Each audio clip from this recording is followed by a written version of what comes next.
Hello, welcome to Philozenge. Today I'd like to touch on Freud, and where I'd like to start is kind of talk about what Freud has in common, what we've seen so far in Western philosophy, and just as an overall kind of methodological approach, Freud is certainly presenting in all of his thesis, he's presenting a reasonable argument, a rational argument. You know, that which Western philosophy and Western science is based on. Right, you put forward a premise, and then you've got evidence which supports that premise. Now, I'm not saying that Freud is correct. I'm just saying that he's going about it like everybody else we've seen so far: Plato, Aristotle, Descartes, Hobbes. Right? They're presenting an argument, and then they're going to give you evidence for that argument. They're not just writing poems or something. Okay? So this is Freud's approach, and remember that because we're going to touch on that as contradictory to what is actually his conclusions seem to imply. The other thing which Freud is doing is with his talking cure. Right, talking cure is when you lie down on the psychologist's couch and the therapist's couch, and you talk about yourself, and the therapist asks you questions like, well, what was your relationship with your mother? Those kind of things, right? And you talk about yourself some more. Freud believed this was the way you could cure mental illness.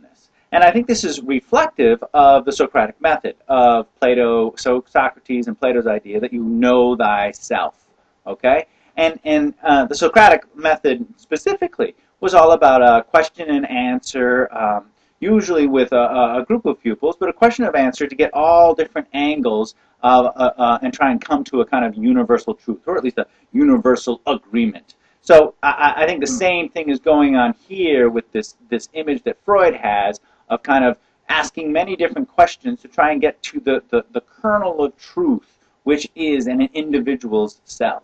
Now, on the one hand, Socrates and Plato and Aristotle are shooting for happiness, right? They're looking for a kind of balance, or in Plato's sense, a kind of awareness that you come to, a kind of honor that you come to about yourself. While for Freud, it's really just, healing mental illness. He's not promising salvation or, nirvana or anything like that. He's just promising that you might kind of feel better about yourself if you knew the reasons why you did things. So it's actually the differences which are much more interesting. And the big difference, perhaps, is that Freud comes out and says, you know what?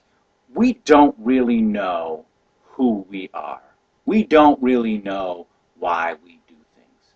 We come up with justifications. We come up with reason. He would even say we come up with this thing called morality, with ethics, right? We come up with this idea of virtue, Aristotle's golden mean, where we rationalize between one thing or the other.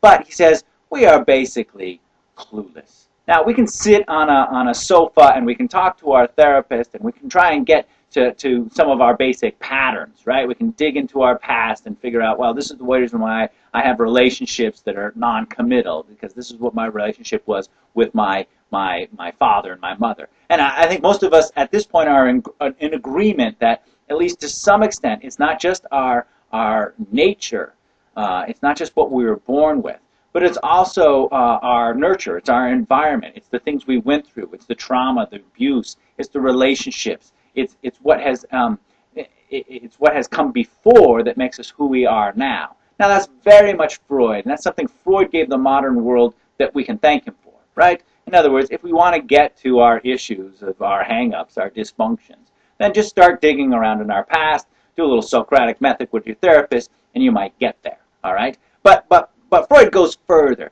and he says, you know what? What we are at the core, really, are just animals.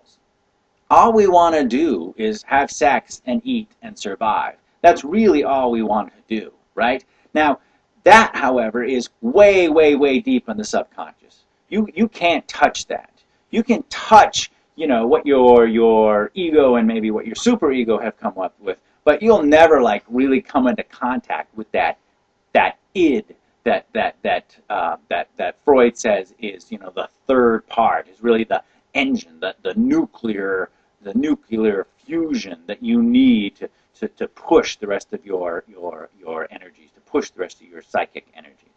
All right. So you've probably seen, right? Freud has 3 parts of the human personality. It looks almost like what Plato and Aristotle were calling for, except the one in charge, the one really driving the engine, is that id, which is just animal instinct.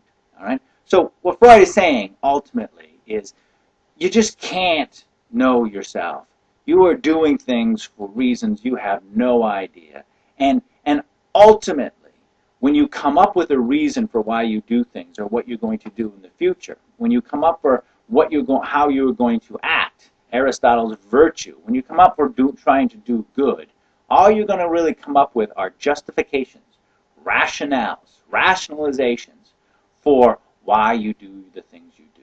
What Freud is really doing, I think, ultimately, is calling into question not only ethics and morality as a kind of reasonable, rational decision-making process, right? He's basically saying you act, or you have a decision to act, and then you make up the story about why you did it later, right? But that making up the story, which we call reason, is not really there, right? He's not only calling into question ethics and morality, but he's going to start a long line of kind of modern philosophers who call into question reason at all. Right? And Freud starts again from that idea. We're just animals. And reason is kind of like this appendage. It's this kind of story we made up that kind of makes us feel better with ourselves when we wake up. Okay? Which is ultimately very paradoxical, because he got to this kind of conclusion by very reasonably, rationally looking at, human beings and individuals, and have clinical studies and everything else, right? He made a reasonable approach, and at the end, the answer is that reason and ration is just a story, which I don't know helps his cause or hurts his cause. Anyway, good luck with Freud.